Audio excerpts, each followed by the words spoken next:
Welcome to our channel. Today we will be exploring an ancient Chinese military classic, The Art of War, focusing specifically on the first chapter, the calculations. The Art of War is one of the most renowned ancient Chinese military texts, written by the military strategist Sun Tzu during the spring and autumn period. This book is considered a cornerstone of military strategy and tactical theory, with profound influences not only in military realms, but also extensively in business, management, and politics. Sun Tzu's philosophy emphasizes strategy and intelligence, advocating for subduing the enemy without fighting, suggesting that the best strategy defeats the enemy before the battle begins.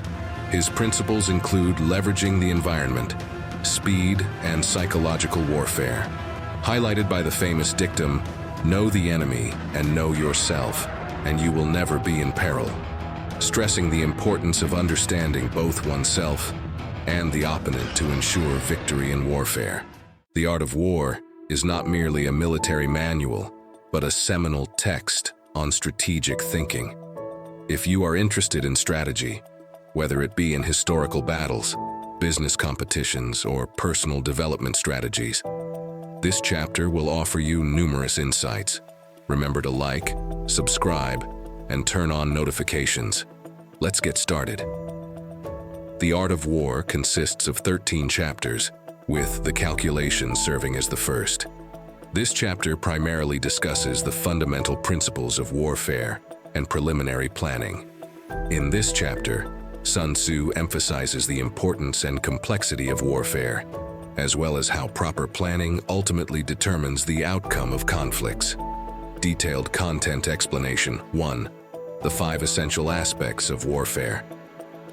Sun Tzu first emphasizes the understanding of the 5 key elements of warfare, which are the foundation for any successful military operation. These elements are the moral law, weather, terrain, the commander, and method and discipline, each having a decisive impact on the outcome of war. The moral law. Sun Tzu believes that the moral law refers to whether the ruler and the people have the same will, and whether the army possesses firm morale and motivation. He illustrates that if soldiers believe their cause is just, they will be willing to sacrifice themselves, which is key to an invincible army. Imagine a troop, united at dawn, every soldier fighting for a common goal. Such is the immense power of unity. Weather. Here, heaven refers to the natural conditions such as seasons and weather. For instance, Sun Tzu discusses how to use fog to conceal movements or launch attacks from the leeward to avoid fire attacks. Historically, generals who could utilize or adapt to natural conditions often gained the upper hand on the battlefield. Terrain. Knowledge of the terrain is equally crucial. Sun Tzu meticulously categorizes 6 types of terrain, such as accessible paths, difficult ground, and dead ends, each with its strategic uses. Successful commanders are those who can adjust their tactics based on the terrain, exploiting geographical advantages to trap enemies or lure them into disadvantageous positions. The commander. The capabilities and qualities of the commander are critical to success. Sun Tzu particularly emphasizes wisdom, trustworthiness, benevolence, courage, and strictness. An ideal commander, wise and brave, with the trust of his troops and disciplined in command, can lead his forces through all adversities. He portrays an ideal leader who not only has strategic acumen, but can also make quick decisions on the battlefield, earning the trust and respect of his soldiers. Method and discipline. This refers to the organizational structure, discipline, and logistical support. An orderly army, where each soldier knows his duties and strictly follows commands, can effectively execute complex tactical maneuvers. Sun Tzu asserts that military laws must not only be clear, but also adaptable to ensure order amidst chaos. 2. The 7 calculations. In the calculations, Sun Tzu mentions 7 key factors that must be considered before launching a war, which are crucial for strategic planning. This section deeply analyzes these factors, showing their application and importance in actual warfare. 1. Assessing whose path is more aligned with the people. Sun Tzu stresses that the support of the people is key to the success of a war. If the people are not supportive, even a militarily superior nation may not sustain a long conflict. He discusses how, through political propaganda, public education, and policy guidance, national cohesion can be strengthened. Imagine, before a battle, how a nation's leader could inspire patriotism through speeches, media, and public events, thereby enhancing the overall fighting spirit of the country. 2. Comparing the abilities of the commanders. The wisdom, experience, and leadership abilities of the commanders are direct factors in determining the outcome of a war. Sun Tzu teaches us to assess the strategic vision, command capabilities, and personal charisma of commanders by analyzing both successful and failed historical generals. For instance, he might describe how a commander, through clever strategy and decisive action, led an outnumbered force to victory against a superior enemy. 3. Considering the timing of both sides. Timing includes the utilization of natural conditions such as seasons and climate. Sun Tzu details how to choose the best season for combat and how to adjust tactics according to climate changes, using natural conditions to increase the chances of success in battle. For example, he might explain how to use thawing rivers in spring to block enemy advances or exploit dry weather in autumn to quickly maneuver troops. 4. Assessing the geographical advantages of both sides. Geography relates to the terrain of the battlefield, such as mountains, rivers, and fortifications.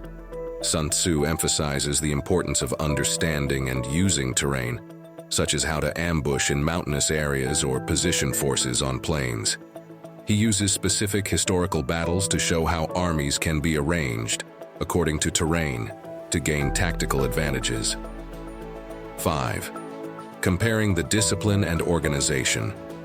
Discipline refers to the military discipline and organizational structure. Sun Tzu discusses how strict discipline affects the efficiency of an army and how enforcing rigorous laws can maintain high operational effectiveness. By comparing the discipline levels of opposing armies, one can predict their stability and reliability during combat. 6. Evaluating the strength of both sides. Strength comparison includes not just the number of troops, but also the sophistication of weaponry, the adequacy of logistical support, and the level of soldier training. Sun Tzu might use various data and analysis to show how to quantify these factors and assess the actual power dynamics between the opposing forces. 7. Comparing the adaptability of both sides. Sun Tzu believes that the ability to adapt to changes is a critical factor in determining the outcome of a war. This includes emergency response capabilities and the flexibility to adjust tactics. He would describe a scenario where both sides face uncertain factors and emergencies, illustrating the importance of being able to adapt quickly. This in-depth analysis of the 7 calculations not only reveals how Sun Tzu comprehensively considered war planning, but also uses specific historical examples and hypothetical situations, allowing viewers to more vividly understand the specifics of each calculation and their practical applications.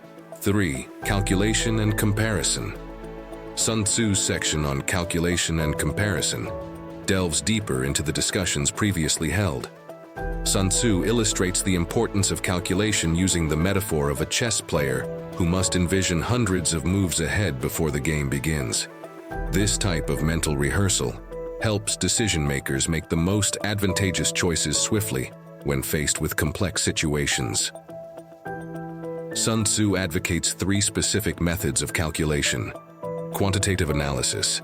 Sun Tzu promotes the use of quantitative methods to evaluate various elements of warfare. For example, comparing the strength of opposing forces, supplies, and weapon systems digitally to clearly understand the balance of power. Scenario simulation. Even in ancient times, without computers and advanced simulation technology, Sun Tzu recognized the importance of simulating different battlefield scenarios. He suggested using maps and markers to represent the dynamics of both friend and foe, allowing for the prediction of enemy movements and optimal personal responses. Cost-benefit analysis. Beyond the comparison of sheer military strength, Sun Tzu also considered the political, economic, and social impacts of war. This includes analyzing the long-term effects of warfare, such as the impact on civilian life, national economy, and international relations. 4. The cost of war. In the final section, Sun Tzu discusses the long-term effects and costs of war in detail. He uses examples from ancient conflicts to illustrate that even the victorious side can struggle to recover from the extensive depletion of resources. He particularly emphasizes that the long-term stability and development of a nation are far more critical than short-term military victories. Through these in-depth discussions and examples, Sun Tzu makes the calculations an essential prerequisite course for warfare, compelling every decision-maker to think twice before deciding to engage in war. Pre-application example. In this segment, we will analyze the 1990 Gulf War through the principles of Sun Tzu's initial estimations. This conflict is a significant case in modern warfare history, showcasing a blend of international politics, military strategy, and technology. In 1990, the Iraqi military's invasion of Kuwait triggered widespread condemnation from the international community, leading to several sanctions resolutions by the United Nations Security Council. In response, a US-led coalition formed a multinational military alliance with the goal of expelling Iraqi forces from Kuwait and restoring regional stability. Strategically, the coalition first spent months through diplomatic efforts to unify allies and stabilize public opinion, both domestically and internationally, demonstrating Sun Tzu's emphasis on the moral law, uniting people under a common cause. Following this, the coalition built an extensive logistics and supply network to ensure sufficient troops, weapons, and ammunition, reflecting Sun Tzu's focus on method and discipline. Advantage of weather and terrain. The coalition chose to launch the attack in early 1991, taking advantage of winter weather conditions to avoid the harshest desert climate, and opted for nighttime precision strikes to minimize their own casualties. Comparison of leadership.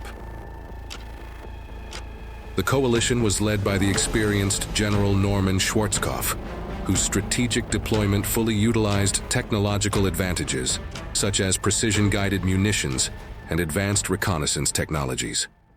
War outcomes and post-war impact. The coalition's military operations were executed with remarkable speed, achieving the war objectives within weeks, as Iraqi forces were quickly driven out of Kuwait. This war not only demonstrated the importance of military technology, but also validated Sun Tzu's principles regarding thorough pre-war calculations and preparations.